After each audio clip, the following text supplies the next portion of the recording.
Most girls like dolls, but not every girl wants to be a mommy. Yet despite these disturbing tales of American military decline, the White House, they don't seem concerned. They have other priorities. Welcome to the White House and happy Pride! Wait, where's your doll? She won't be joining us. Now, the extravaganza really began in earnest the week before, where there wasn't any dancing, but the pitch was the same. It's an honor to represent the Department of Defense at the 12th Annual Pride Employee Resource Group event to acknowledge the contributions of service members and department civilians in the lesbian, gay, transgender, and queer community. As a cisgender woman in the Department of Defense, I can personally attest to the importance of allies and advocacy. The open inclusion of Americans like me, combat-ready transgender volunteers, enhances our readiness, promotes innovation, and fosters a culture of respect and understanding that makes the armed forces better. Well, unfortunately, things don't seem to be getting better. In fact, they're getting worse. The Army will miss its recruiting target this year by a staggering 25%. Introducing My Little Stepchildren. Most other branches are in a recruiting mess as well. It's a full-blown crisis. But the Air Force's answer to this? Well, check out this tweet.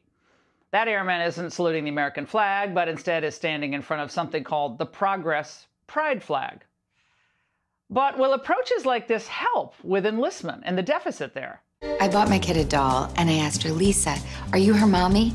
And she said, Mommy, where's the drama in that? I'm her wicked stepmommy. Why our Pentagon is spending so much time inventing imaginary enemies when we actually have real ones. Every little stepchild comes with a tiny cardboard birth certificate kids can lock inside an ornate chest of drawers.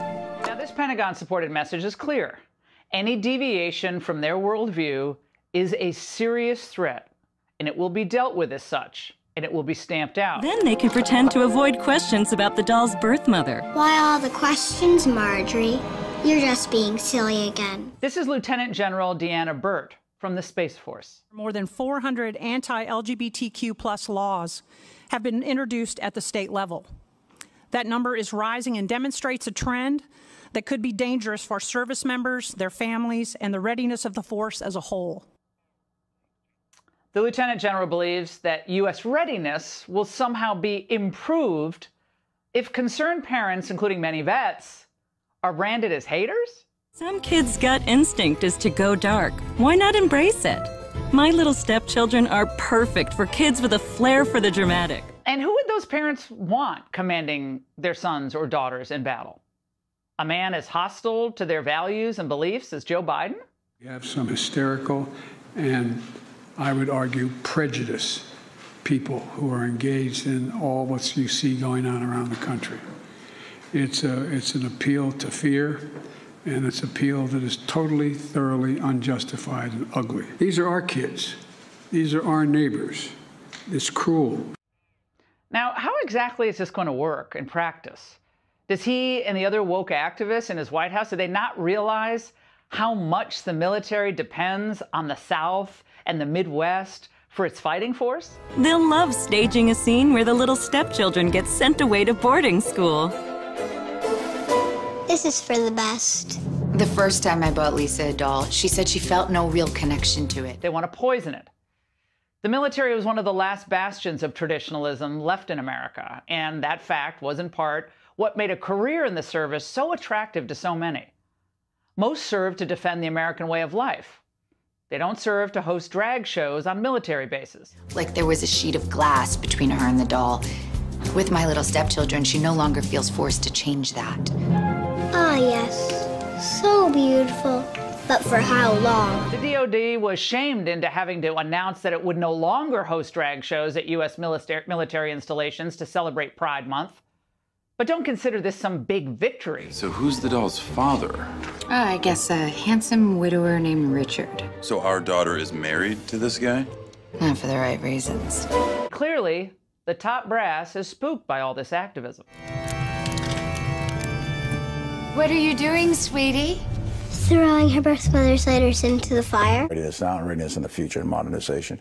I think the accusations of woke are grossly over-exaggerated. We're not a woke army, we're a ready army. That constant drumbeat that we sometimes hear about a weak military, a woke military, is a little bit of a negative drip, drip, drip that is undermining our recruiting at a time where we really can't afford that. So publicizing what they're actually doing with your tax dollars, that's the problem. Both girls and boys can menacingly reveal their big, gorgeous engagement ring to their stepchildren. I won. Not the woke obsession itself.